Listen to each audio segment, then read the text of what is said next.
Hi friends, మనం ఈరోజు మంతినికి అతి సమీపంలో ఉన్న పౌనూరు. మీరు ఇక్కడేనా అమ్మా మీది? ఇక్కడే భీష్మ ఏకాదశికి బ్రహ్మోత్సవాలు అయిపోయి కళ్యాణం చేయండి. ఇక పిల్లలు లేని వాళ్ళు సంతానం గురించి మొక్కుకుంటారు.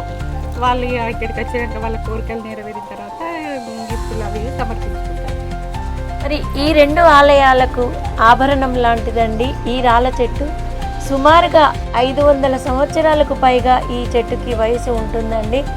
మరి ఈ చెట్టు కింద ఏ భక్తులు వచ్చినా దేవుడి దర్శనం చేసుకున్న తర్వాత ఈ చెట్టు కింద కాసేపు కూర్చొని వారు సేద తీసుకొని ఆ శివయ్యకి, ఆ వేణుగోపాల స్వామికి వారు మొరపెట్టుకొని మొక్కుకున్నట్టయితే అన్నీ జరుగుతాయని ఇక్కడి భక్తుల నమ్మకం అండి. గోదావరికని సమీపంలో ఉన్న పౌనూరు శ్రీ వేణుగోపాల స్వామి ఆలయము ఈరోజు మీరు విజిట్ చేయబోతున్నారు. మహిమాన్వితమైన ఈ వేణుగోపాల స్వామి ఆలయంలో ఎంతో మహిమలు.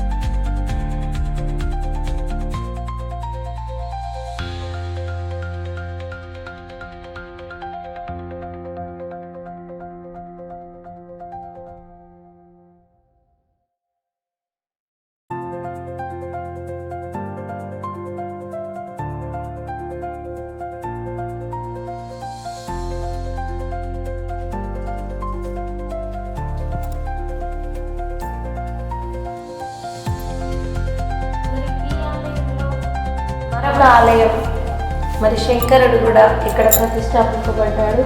మరి ఎక్కడ లేని విధంగా వేణుగోపాల స్వామి మరియు ఆ శివయ్య పక్కనే ఉన్న ఆలయాలు తెలంగాణలో ఇదొకటండి.